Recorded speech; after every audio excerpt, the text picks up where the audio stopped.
하나님의 아십니다. 우리 옆분과 인사합니다. 참 잘 나왔습니다. 큰 은혜 받으시길 바랍니다.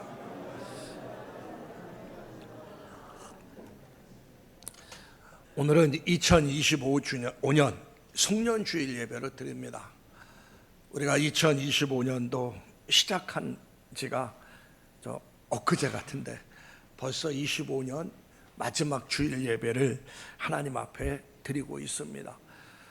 우리가 한 해 신년 시작하면서 또 송구영신 예배를 드리면서 나름대로 기도의 제목도 적었고 2025년도에는 이렇게 삶을 살아야 되겠다 나름대로 계획하고 결단한 부분들이 있었을 거예요. 물론 세상적인 삶 속에서도 사업을 하시는 분은 또 사업적으로 계획이 있을 것이고 또 다른 모든 영역에서 계획이 있었을 겁니다. 그러나 특별히 신앙의 영역으로 들어가 보면은 신앙의 영역에서도 나름대로 신앙생활에 대한 계획이 있었을 거예요. 내가 좀 더 하나님을 사랑하고 좀 더 하나님을 가까이 하고 좀 더 하나님이 기뻐하는 예배자로 쓰고 또 하나님께서 나에게 맡겨준 그 직분과 사명을 좀 잘 감당해서 2026년도 5년도 마무리할 때는 후회 없다, 최선을 다했다, 정말 잘 살았다, 이런 다짐을 하는 그 해가 됐으면 좋겠다. 아마 시작은 누구나 아마 그렇게 시작은 했을 거예요. 근데 2025년도 딱 결산할 때 마지막을 딱 되돌아보면은 내 모습을 보면은 그런 모습들이 없다는 겁니다.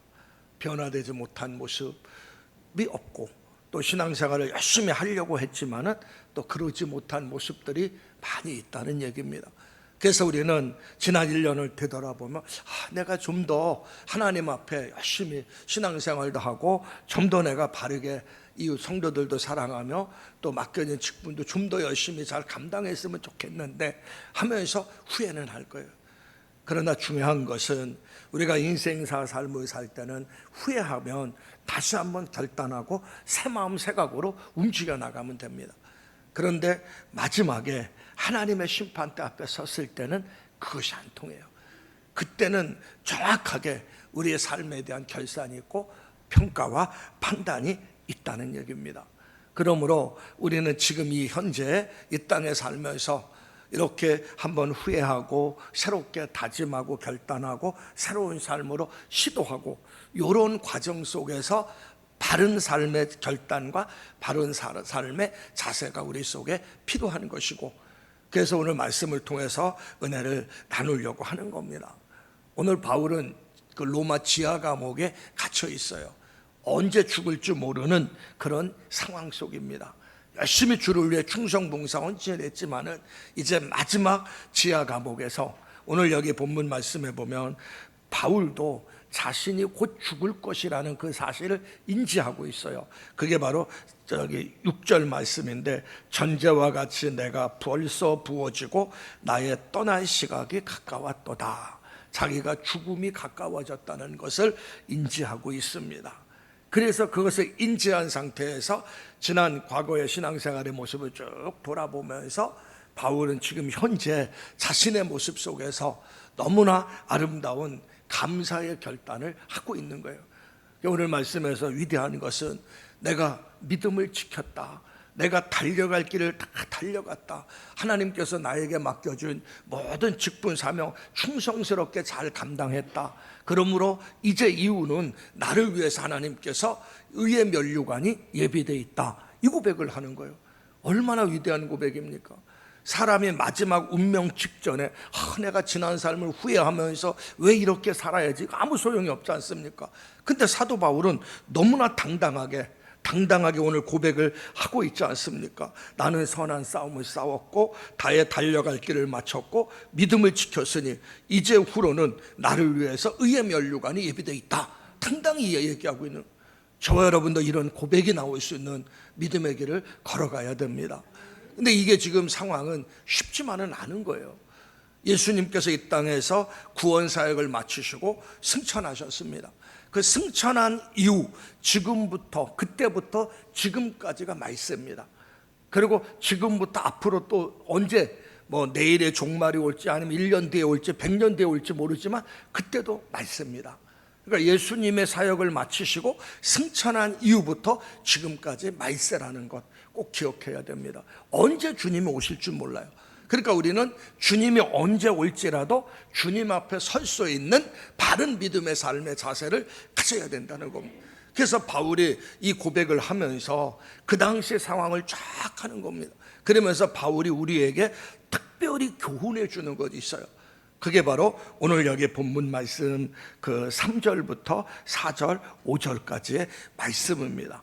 그러니까 이 말씀을 보면은 우리가 신앙 결산을 잘 해야 되고 바르게 믿음 생활을 해야 되는데, 우리가 이 말씀을 통해서 왜 우리가 신앙생활을 잘해야 되는가, 또 두 번째는 어떤 자세로 신앙의 결산을 해야 되는가, 이런 부분들에 대한 말씀을 지금 하고 있는 거예요. 그래서 이 말씀을 우리가 잘 새겨서 우리가 앞으로 새로 오는 2026년도에는 정말 신앙생활 잘하고 언제 주님 앞에 섰을지라도 당당하게 설 수 있는 그런 믿음의 삶을 우리가 살아가야 된다는 겁니다. 그래서 오늘 말씀을 좀 갖고 같이 몇 가지 생각해 보면서 우리가 이제 우리 자신들도 돌아보고 새로운 각오와 결단을 하는 이런 기회로 삼는 귀한 시간이 되었으면 좋겠습니다. 자, 그러면 첫 번째입니다. 왜 우리가 신앙생활을 잘해야 되는가? 왜 우리가 신앙생활을 잘해야 되는가? 누구나 인식하고 있어요. 신앙생활 잘해야 되겠다, 누구나 인식하고 있습니다. 근데 오늘 본문 3절에 보면 그 말씀이 나와요. 때가 이르리니, 때가 이르리니, 이 말씀이에요. 때가 이르리니. 저 말씀이 뭐냐면 말세에 고통하는 때가 가까워졌다는 얘기입니다. 바울이 앞에 3장 2절에서 5절까지도 종말에 나타나는 현상에 대해서 당부해 놓고, 지금 여기서 다시 한번 종말에 나타나는 현상에 대해서 강조하고 있습니다. 마지막 때가 되면 될수록 정말 더 철저히 하나님 중심, 말씀 중심, 교회 중심으로 신앙생활을 해야 됩니다. 이게 안 돼 버리면 신앙이 흔들리고 신앙이 변질될 수도 있다는 얘기입니다. 왜 우리의 신앙이 변질됩니까? 마지막 때 신앙생활하는 사람들에게 나타나는 현상들이 있어요. 지금 시대에 그 첫 번째 현상이 여기 3절 상반절의 말씀입니다. 때가 이르리니 사람이 바른 교훈을 받지 아니하며, 이 말씀입니다. 바른 교훈을 받지 않는다, 이 말이 뭐냐면 신앙생활 잘하는 사람이 변질된다는 거예요. 바른 교훈이라 받지 않는다, 이 말은 배척한다는 얘기입니다. 신앙생활 잘하다가 어느 한순간에 진리를 배척하며 진리의 말씀의 길을 막아버리고 다른 길로 걸어간다는 얘기예요. 다른 교훈이 뭡니까? 바른 교훈을 받지 아니하며, 이렇게 이야기해요. 바른 교훈이라는 것은 바로 진리를 이야기하거든요. 그러니까 진리의 이야기를 잘 듣고 믿음의 길을 걸어가다가 어느 한순간 진리를 배척해요. 배척하고 자기 욕심에 끌려서 잘못된 길로 간다는 거예요. 오늘날 우리 주변에 그런 사람들 많이 있지 않습니까? 어느 날 갑자기 예수 믿다가 갑자기 신앙생활을 딱 끊어버리고 다른 데로 빠지는 경우들 많아요. 이단이나 사이비로 빠지는 경우도 참 많습니다. 그러니까 첫 번째 현상은 때가 되면 신앙생활하는 사람들이 변질된다. 바른 교훈을 받지 않고 배척하고 진리의 말씀에 귀를 막는 경우가 생긴다는 얘기입니다. 그걸 좀 더 구체적으로 표현한 것이 3절 중반절입니다. 거기에 보면은 그 말씀이 나옵니다. 때가 이르리니 귀가 가려워서, 귀가 가렵다. 마지막 때가 되면 귀가 가렵다, 이 말이에요. 요 가렵다는 것은 듣기 좋고 자기를 즐겁게 하는 말에 동의한다는 겁니다. 이 귀가 하나님의 음성에 열리고 진리의 말씀에 동의하며 순종하며 나가야 되는데, 이 귀가 가려워서 마지막 때는 들을 수 있는 귀는 막히고 잘못된 교훈, 올바르지 않는 이야기에 귀가 열려 있다는 겁니다. 그래서 사람들이 듣기 좋은 말, 자기 본성을 충족시켜주는 말, 그런 말만 듣기 원한다는 거예요. 우리가 교회에서 신앙생활 해더라도 여러분들 교회에서 강단에서 매일매일 주일마다 회개하십시오, 회개하고 예수 똑바로 믿으십시오, 이렇게 얘기한다고 생각해 보세요. 매일 매 순간마다 강단에서 헌금하십시오, 하나님 앞에 헌신해야 됩니다, 그렇게 얘기해 보십시오. 그리고 강단에서 여러분 봉사해야 됩니다. 정말 열심히 봉사해야, 이런 얘기 해보십시오. 한 번, 두 번은 듣기 좋죠. 세 번, 네 번 가다 보면 듣기 싫어요. 우리 본성이 그것을 듣기를 싫어합니다. 근데 정말 교회에서 가장 많이 들어야 될 소식이 뭡니까? 회개에 대한 메시지, 심판에 대한 메시지예요. 근데 그건 듣기 싫어요. 근데 교회에서 반대로 여러분 예수 믿으면 축복받습니다. 사업이 잘 되고 물질의 복이 넘치고 자녀들의 앞길이 활짝 열리고 마을사 형통합니다. 그러면 아멘 소리도 커요. 솔직히 안 그렇습니까? 복 받는다 그러니까. 근데 여러분 회개하십시오 그러면 아멘 합니까? 가만히 있어요. 그게 오늘날 현상이에요. 근데 왜 그러냐면은 귀가 가려워서 내 본능을 충족시키는 듣기 좋은 말, 나를 즐겁게 하는 말에 귀가 열려 있다는 얘기입니다. 이것이 문제가 되는 거예요. 하나님의 말씀을 듣는 사람들은 하나님을 두려워하지만 하나님의 말씀을 듣지 못하는 사람은 하나님을 두려워하지 않아요. 그래서 하나님 말씀이 안 들리니까, 잘못된 소리에 귀가 계속 열리니까는 두려움이 없어요. 말씀 앞에 불순종해도, 하나님 어긋난 삶을 살아도, 내 맘대로 신앙생활해도 두려움이 없어요. 근데 하나님 말씀을 들으면 이게 아니구나, 내가 이렇게 신앙생활하면 안 되지, 내가 이렇게 행동하면 안 되지 하면서 삶을 바뀌면서 움직여 나간다는 겁니다. 오늘날 세상이 귀가 가려워져서 듣기 좋고 자기를 즐겁게 하는 말을 들으므로 오늘날 그 목회학자들, 설교학자들이 설교를 분석해 보면 강단에서 회개의 메시지가 사라졌다고 합니다. 재림의 메시지, 심판의 메시지도 사라졌다고 해요. 우리가 40년대, 50년대, 그러니까 일제시대 때죠. 일제시대 때하고 6.25 사변 전후로 해서 가장 많이 강조됐던 메시지가 재림의 메시지입니다. 예수님께서 이 땅에 재림하셔서 심판하신다는 그 메시지. 초대교회에서도 가장 강조된 메시지가 재림의 메시지입니다. 그래서 그들은 마라나타, 아멘 주 예수여 오시옵소서, 언제 주님이 오실지라도 나는 주님 앞에 서겠다는 이런 자세로 그들은 신앙생활이에요. 왜? 강단에서 나오는 메시지가 회개의 메시지, 재림의 메시지니까. 오늘날은 그거 사라져버렸어요.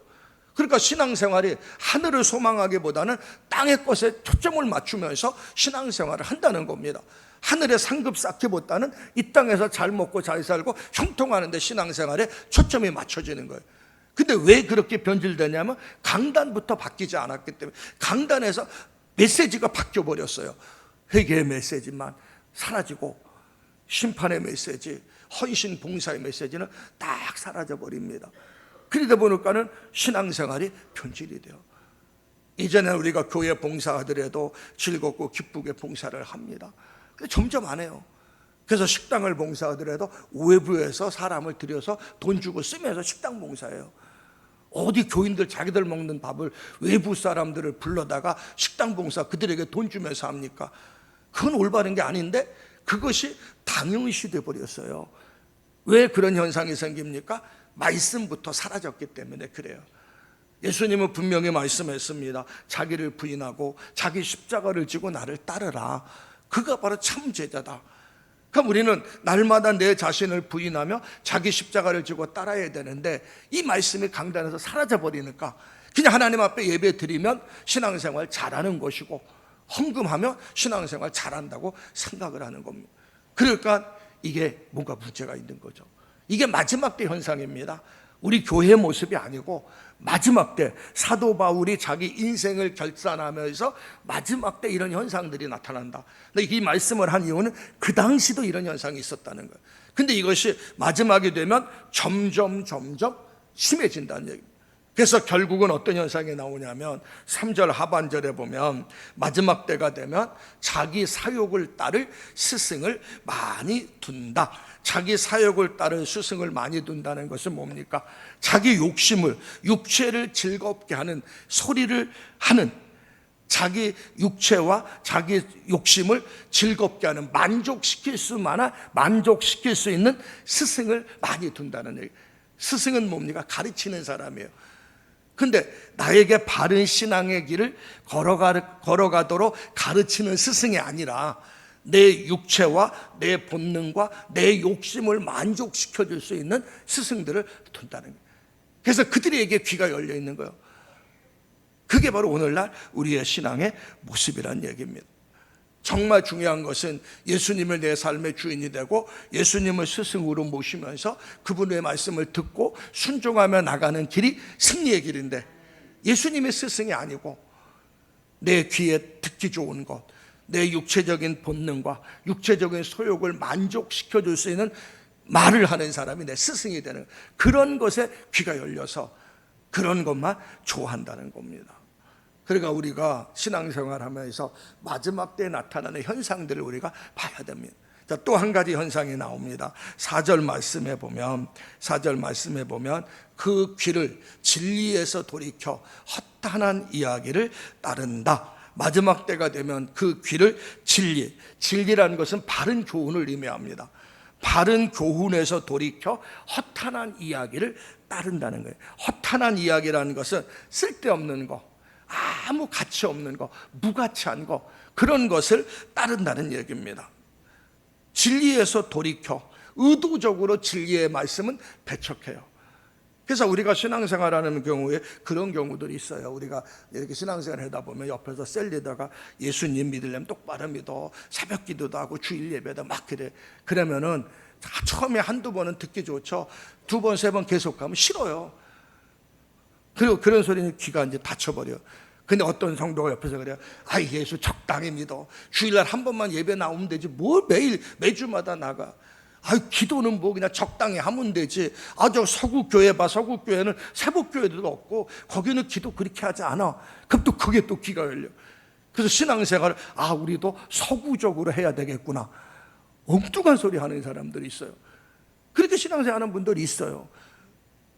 좋은 얘기는, 정말 내가 생명의 길로 걸어갈 얘기는 안 들으려고 하고, 내 귀에 듣기 좋은 얘기, 나를 편하게 하고 나에게 부담 없이 신앙생활 할 수 있도록 하는 이야기는 귀가 쫙 열려갖고 그걸 따릅니다.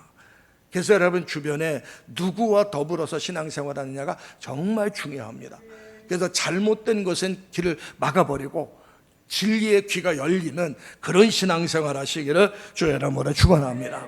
자, 이런 현상들이 마지막 때에 있어갖고 성경은 뭐라고 이야기합니까? 경건의 모양만 있고 경건의 능력이 없다, 이렇게 이야기하고 있어요. 경건의 모양만 있고 경건의 능력은 없다. 그러니까 쉽게 말하면 종교인들은 많은데 신앙인은 없어진다는 겁니다. 점점 신앙인들이 사라지고 있습니다. 그러니까 이게 마지막 때 현상이란 얘기입니다. 자, 그러면 이런 상황 속에서 우리가 어떤 자세로 신앙생활을 해야 되는가? 어떤 자세로 신앙생활할 때 바른 신앙의 결산을 할 수 있을까? 사도 바울은 오늘 본문에서 또 몇 가지 해결책을 우리에게 제시해 줍니다. 자, 첫 번째 해결책이 5절 상반절입니다. 5절 상반절 보면은, 그러나 너는 모든 일에 신중하여, 이 말씀입니다. 신중하다, 이 말의 의미는 뭐냐 하면은 경계심을 가지고 자기를 지켜 자제하는 것, 그 얘기입니다. 경계심을 가지고 자기를 지켜 자제하는 것. 우리가 하나님께서 기뻐하시는 결산을 하려면 어떤 환경에 처할지라도 동요하지 않고 자신의 가정과 육체와 정신을 자제할 수 있는 이런 삶의 자세가 필요하다는 얘기입니다. 그래서 하나님께서 쓰실 수 있는 최상의 상태로 만들어 가야 된다는 거예요. 신중하지 못하면 방종의 삶에 빠지게 됩니다. 게으름에 빠지게 돼요. 나태와 안일에 빠지게 됩니다. 그래서 베드로는 베드로전서 4장 7절에 만물의 마지막 때가 가까웠으니 그러므로 너희는 정신을 차리고 근신하며 기도하라, 이 표현을 쓴 거예요. 근데 사실 이 베드로가 이 말을 할 수밖에 없었던 이유가 있어요. 베드로가, 예수님께서 분명히 베드로에게 이야기했죠. 너는 닭 울기 전에 3번 내가 나를 부인하리라 이야기했어요. 근데 베드로는 장담했습니다. 다른 사람이 다 줄을 버려도 나는 줄을 버리지 않습니다, 장담을 했어요. 그런데 예수님은 베드로, 요한, 야고보를 데리고 겟세마네 동산에 같이 올라갑니다. 그리고 그들에게 예수님이 당부했죠. 내가 마음이 심히 괴로우니까 같이 기도하자고. 근데 베드로, 요한, 야고보는 그곳에서 기도하지 않고 잠을 잡니다. 예수님이 3번씩이나 깨우면서 기도하자고 하는데 그들은 자요. 잔다는 것은 단지 잔다는 게 아니라 방종과 나태와 안일에 빠져버린 거예요. 그리고 예수님의 십자가에 달려 죽게 됩니다. 다 도망가 버립니다. 그리고 베드로는 계집종이 너한테 너도 예수와 한패라 이야기했을 때 베드로는 나는 주님을 모른다. 처음에는 모른다고 나중에는 부인하게 하고 저주까지 합니다. 엄청난 죄를 범했죠. 베드로는 그것이 늘 뼈에 사무친 거예요. 뼈에 사무쳐서 정말 우리가 정신을 차리고 깨어있지 않으면 우리는 한순간에 넘어질 수 있다는 사실을 베드로는 너무나 절실히 느꼈기 때문에 베드로전서 4장 7절에 만물의 마지막이 가까웠으니 그러므로 너희는 정신을 차리고 근신하여 기도하라, 이 말씀을 한 거예요. 자기가 실제 경험했으니까. 우리도 마찬가지예요.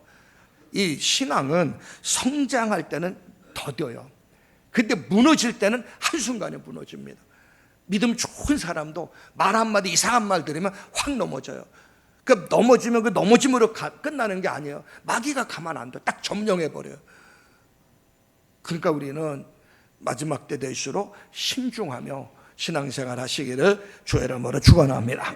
두 번째는 오늘 여기 5절 중반절에 보면 고난을 받으며, 이 말씀이나 고난을 받으며, 이 말씀, 이 말의 의미는 고난을 받는다는 이 개념보다 더 중요한 의미가 편하게 예수 믿지 말고 바르게 신앙생활을 해야 된다는 겁니다.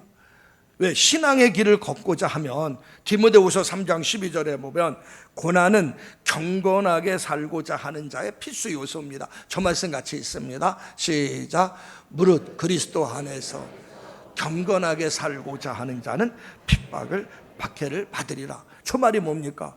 경건하게 살고자 한다는 게 뭐예요? 바르게 예수 믿고 신앙생활 하려고 하는 사람들에게 박해가 있어요.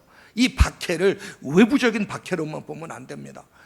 이 박해한 개념 속에 많은 것이 담겨져 있어요. 경건하게 신앙생활을 하려고 하면은 절제해야 됩니다. 결단해야 됩니다. 포기할 거 많아요. 그러면서 이런 많은 부분에 세상 사람들과 뭔가 다른 거예요. 우리가 지금 특별 새벽 기도하지 않습니까? 새벽을 깨우려면 얼마나 힘들어요. 좀 더 자야 되는데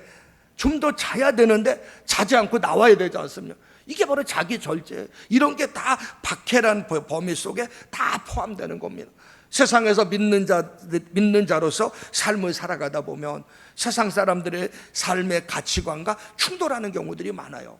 그럼 자연스럽게 세상 사람들의 삶의 가치관을 따라가는 사람이 있고, 어떤 사람은 아니야 하면서 예수 믿는 자의 가치관으로 삶을 사는 사람이 있어요.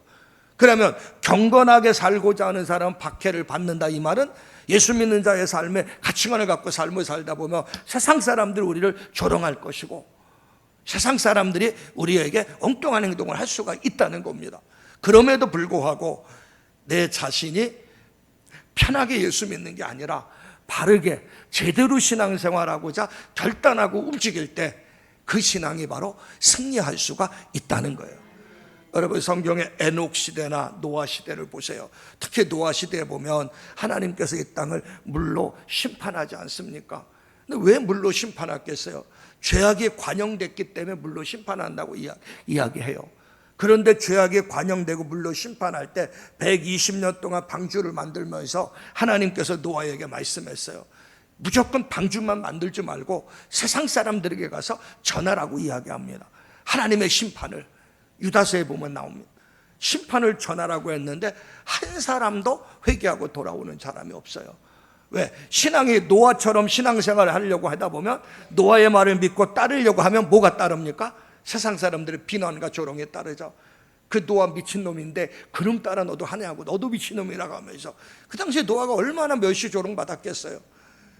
그런데도 노아는 하나님을 믿었기 때문에 바른 믿음의 길을 걸었고 결국은 노아의 말을 듣지 않은 사람들은 다 심판받았고 노아와 그 가족은 구원받지 않았습니까? 그러니까 이렇게 마지막 때는 바르게 예수 믿자. 이 바르게 예수 믿자는 이 개념 속에는 제대로 예수 믿자는 겁니다. 그래서 우리가 2026년도 큐티조 하자, 감사 생활도 하자, 성경 통독도 하자, 이걸 계속 얘기하는 것은 이건 부담이 아니고 신앙하는 우리가 해야 될 부분인데 못한 부분들이에요. 우리가 좀 신앙이 성장해야 되지 않습니까? 믿음이 진보해야 되지 않습니까? 성장하고 진보해야 되는데 가만히 주일날 예배만 드리고서 신앙이 어떻게 성장하길 원합니까? 뭔가 있어야 되지 않습니까? 말씀도 먹어야 되고 기도도 해야 되고 감사도 고백해야 되고, 그래서 교회에서 최소한의 프로세스로 준비한 거예요. 자, 네 번째입니다. 세 번째, 5절 중반절을 봅니다. 전도자의 일을 하며, 이 말이 뭐냐면은 우리가 전도는 주님의 명령이란 사실은 우리가 너무나 잘 압니다. 근데 이 전도는 명령 이전의 사명입니다. 나를 구원하신 목적이 전도 때문에 나를 구원하신 거예요. 나를 통해서 온 세계 열방이 하나님의 복음을 듣게 하기 위해서 먼저 하나님이 나를 구원해 주신 겁니다. 그러니까 구원받은 자의 이 땅에서 필생의 과업이 뭐냐면 영혼 구원이에요. 근데 우리 이걸 등한시하걸라는. 근데 하나님이 우리에게 기대하는 건 이 영혼 구원이에요. 그래서 디모데후서 4장 2절에 보면 너는 말씀을 전파하라. 때를 얻든지 못 얻든지 항상 힘쓰라. 그래서 저 말씀이 나오는 거예요. 그러니까 하나님이 나라 가기 전에 우리가 이 땅에서 뭘 해야 됩니까? 영혼 구원을 해라는 거예요.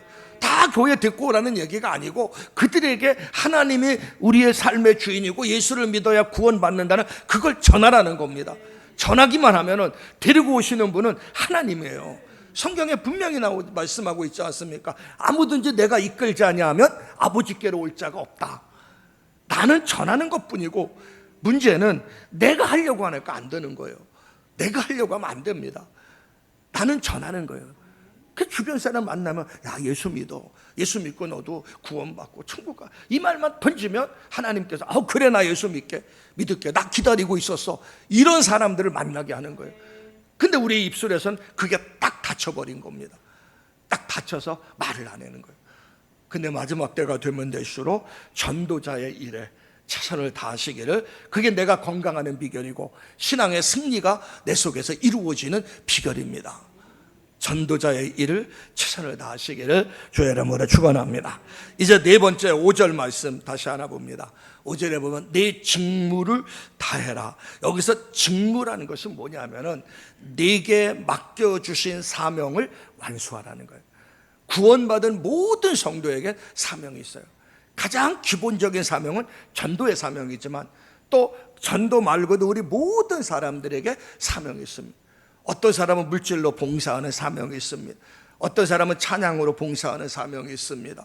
어떤 사람은 몸으로 봉사하는 사명이 있습니다. 하나님은 각자에게 달란트를 주셨어요. 아무것도 하지 않고 하나님께 오는 것이 아니라 이 땅에 하나님이 너희들을 남겨둔 그 순간까지 너에게 맡겨준 거 최선을 다하라는 얘기입니다. 그래서 우리 성경에 보면 예수님이 비유로 이야기한 게 두 가지 비유가 있죠. 하나는 문화의 비유입니다. 10사람의 종을 불러놓고 10사람에게 똑같이 한 문화씩을 맡깁니다. 한 문화씩. 그리고 하나는 달란트의 비유입니다. 3사람을 불러놓고 한 사람에게 1달란트, 또 한 사람에게 2달란트, 또 한 사람에게 5달란트 맡깁니다. 그리고 나서 맡기고 가만 놨어요? 반드시 뒤에 뭐가 왔습니까? 주인이 와서 결산했다고 해죠. 문화의 비유에서도 주인이 와서 결산을 했어요. 달란트의 비유에서도 주인이 와서 결산을 했어요. 우리 주님이 원하는 게 그거예요. 우리는 한 문화를 모두 다 맡아. 그래서 한 문화는 시간을 의미하거든요. 하루 24시간, 1년 365일 우리는 맡았습니다.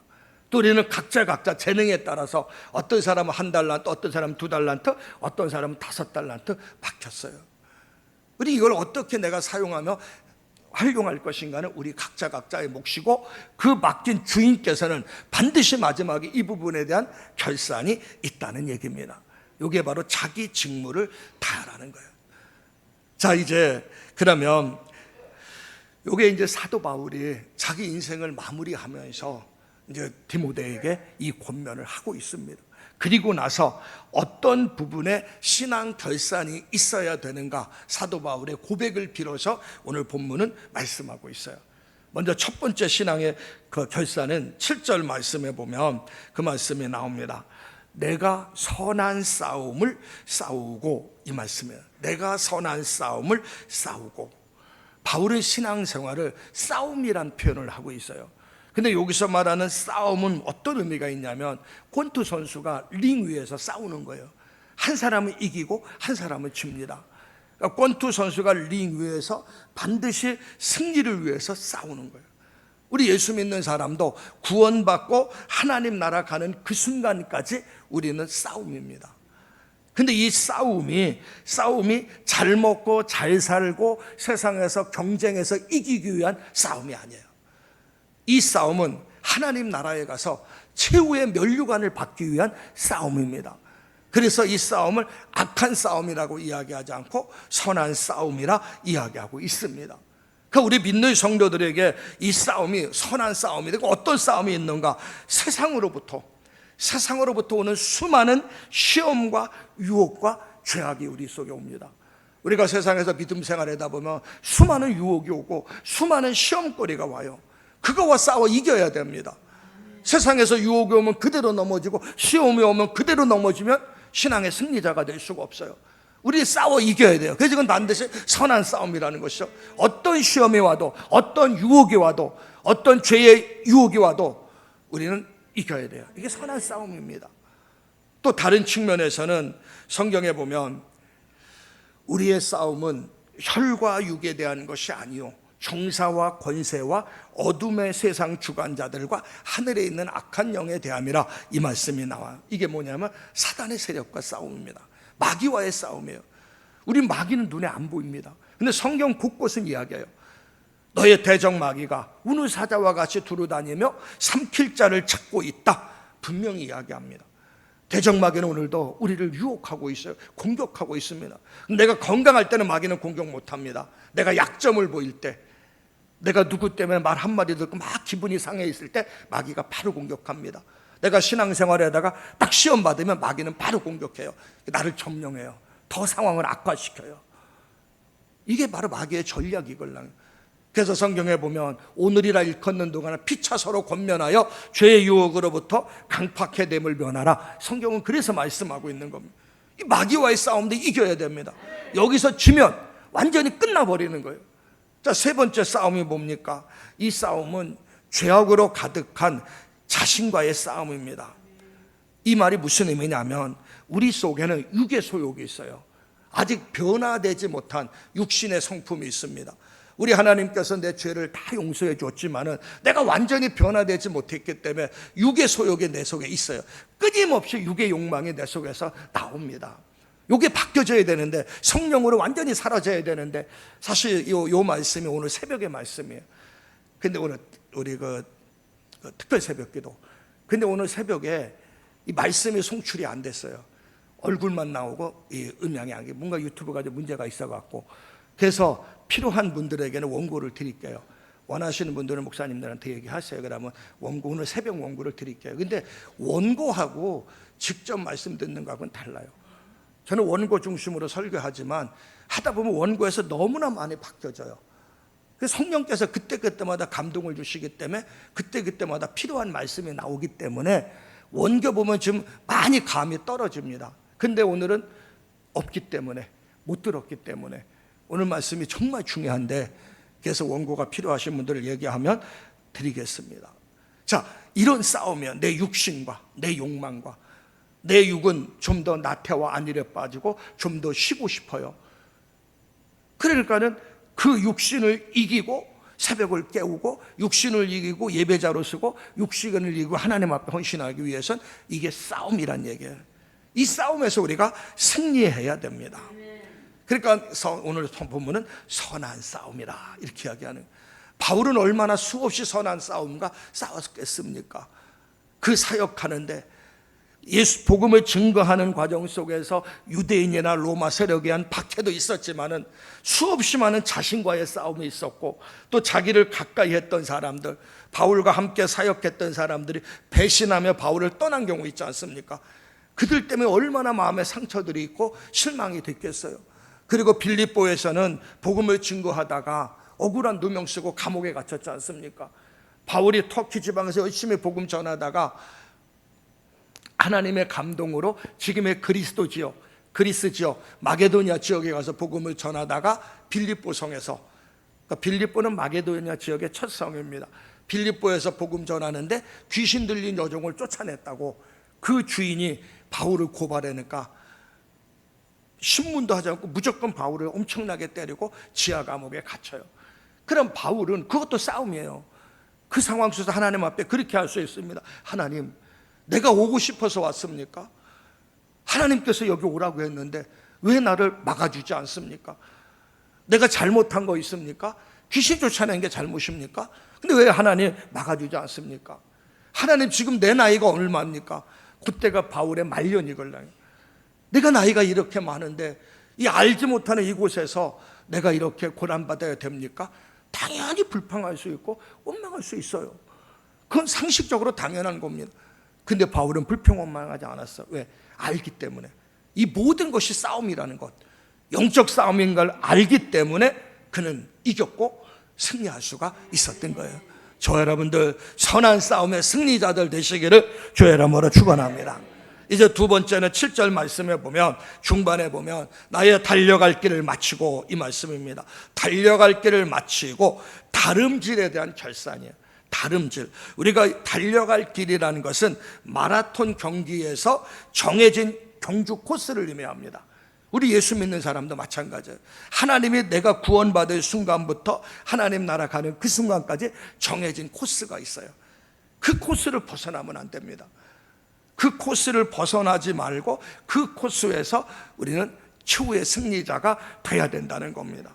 그 코스는 생의 코스라고도 이야기하고 사명의 코스라고 이야기합니다.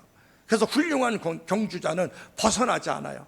법과 원칙을 지키면서 그 믿음의 경주 인내하면서 승리한다는 거예요.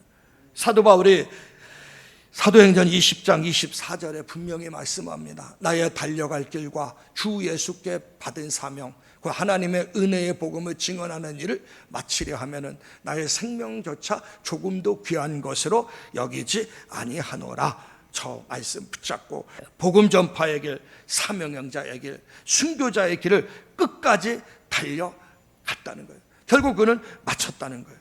저와 여러분도 하나님이 나에게 맡겨진 사명이 있고 나에게 맡겨진 직분이 있고 하나님께 나에게 허락하신 이 땅에 생이 있습니다. 정말 이것을 잘 감당해서 다름질에 대한 결산이 있다는 걸 꼭 기억하시고 나의 달려갈 길을 잘 마치시기를 주의 이름으로 축원합니다. 이제 또 한 가지가 있습니다. 7절 하반절입니다. 믿음을 지켰으니 이겁니다. 믿음에 대한 결산이 있다는 얘기입니다. 믿음에 대한 결산. 여기서 지키다는 것은 무슨 의미가 있냐면 군사적으로 군인이 성을 지키는 거예요. 성을 지키는 겁니다. 사도 바울의 마음속에는 영원히 꺼지지 않고 식어지지 않는 뜨거운 믿음이 그 속에 있어요. 그는 어떠한 상황과 환경 속에서도 믿음을 잃어버리지 않았고 믿음이 약해지지 않았습니다. 이게 중요하다는 겁니다. 세상 사람들은 자기의 생명 지키기 위해서, 자기의 물질 지키기 위해서, 자신이 이루어놓은 그 모든 걸 지키기 위해서 부단히 노력합니다. 자신의 명예를 잃어버리지 않기 위해서 심혈을 기울여요. 자신의 재물을 잃어버리지 않기 위해서 얼마나 노력을 합니까? 그런데 정말 정작 지켜야 될 것은 지키지 못하고 잃어버린 경우가 많다는 거예요. 그게 뭐냐? 복음이고 믿음이란 얘기입니다. 거기에는 관심조차가 없어요. 그래서 신앙생활하는 사람도 내 믿음이 지금 어느 단계인가 관심이 없어요. 20년 30년 예수 믿었어도 아직도 어린아이 상태인 사람 많습니다. 왜? 믿음의 성장에 대한 관심도 없고 내 믿음을 지키려고 하는 관심도 없어요. 결국은 하다 보면 작은 부분 때문에 믿음이 파손되는 경우들 많아요. 우리가 성경에 데마라는 사람이 있습니다. 이 사람은 사도 바울을 따라서 열심히 선교했고 전도했던 사람입니다. 그런데 데마를 성경은 뭐라고 이야기합니까? 데마는 세상을 사랑함으로 바울을 떠났다 이야기합니다. 단지 세상을 사랑했기 때문에 바울을 떠났다는 그 개념이 아니에요. 세상을 사랑했기 때문에 믿음을 버렸다는 얘기예요. 얼마나 안타까운 일입니까? 우리는 믿음을 지켜야 됩니다. 하나님 나라 가는 그 순간까지 견고하게 믿음을 지키는 저와 여러분들 되시기를 주의 이름으로 축원합니다. 믿음을 지키지 못하면 우리는 파손돼 버립니다. 이제 말씀의 결론입니다. 오늘 이 시대를 가리켜서 말세라고 이야기합니다. 도덕적으로 영적으로 크나큰 위기 상황에 있기 때문에 그래요. 사람들의 신앙이 변질돼 가고 있어요. 갈수록 변질됩니다. 귀가 가려워지게 됩니다. 자기 욕심을 쫓을 스승을 많이 두게 됩니다. 진리에서 돌이켜 허탄한 걸 쫓는 경우가 많아요. 여러분, 요즘 이단들이 얼마나 기세를 부리는지 아십니까? 근데 왜 이단에 그렇게 수많은 사람들이 거기 빠집니까? 귀가 열렸기 때문에. 진리는 거부하고 귀가 열렸기 때문에. 요 자리에서 참고로 하나 말씀드리겠는데, 여기 하나 우리 교회에서 그 덕풍동으로 쭉 가다 보면, 큰 길 따라 가다 보면 저거 있죠. 큰 건물, 뭐라 그러죠? 에코타운인가 뭐 큰 건물이 있죠. 자동차 센터. 그 건물 맞은편에 큰 건물이 하나 있어요. 침례교회. 이 건물 가지 마시길 바랍니다. 거기는 구원파입니다. 근데 겉보기에는 구원파 같지 않아요. 근데 구원파입니다. 근데 크게 건물을 졌어요. 할렐루야. 갈 사람이 한 명도 없어서 대답을 안 하는 건지, 말 들었으니까 한번 살짝 가서 보고 와야지, 답변을 해야지 내가 갑자기 생각나서 하니까. 근데 우리 하나님께 있는 침례교 목사님들에게 물어봐요. 도대체 침례교인데 저 침례교가 뭐냐 그랬더니 이제 그들도 잘 몰랐어요. 처음에는요. 그들이 나중에 구원파라랍니다. 여러분, 이단이나 사이비에 잘못 들어가면은요, 엉망된다는 건 아무리 강조해도 지나치지 않습니다. 자, 이제 말씀의 결론이죠. 그래서 마지막에 이런 현상이 나오니까는 모든 일에 신중해야 되고, 고난을 받아야 되고, 전도자의 직분을 감당하게 되고, 자기 맡겨진 직무 사역을 잘 최선을 다할 때 바울처럼 나는 선한 싸움을 싸웠다, 달려의 길을 마쳤다, 믿음을 지켰다, 이제 이후로는 의의 면류관이 나에게 예비되어 있다, 이 고백이 가능한 거예요. 바울이 이런 싸움을 싸울 수 있었던 이유는 바울에게는 분명한 신앙의 한 가지가 있습니다. 그게 바로 내세 신앙이고 천국 신앙이에요. 죽으면 모든 게 끝나는 것이 아니라 하나님 나라에 가서 진짜 놀라운 상급이 있다는 걸 바울은 알았어요. 그래서 오늘 마지막에 뭐라고 이야기합니까? 그날에 내게 주실 의의 면류관이라, 이 표현을 썼습니다. 이건 사도 바울에게만 주는 게 아니라 예수 믿는 저와 여러분들, 바울처럼 마지막 결산할 때 이런 고백을 할 수 있는 사람들 모두에게 하나님께서 주시는 놀라운 상급인 겁니다. 이제 2025년도 우리의 신앙의 모습을 하나하나 점검해 보시고, 이제 2026년도에는 새로운 결단과 각오를 통해서 승리자들 되시기를 주의 이름으로 축원합니다.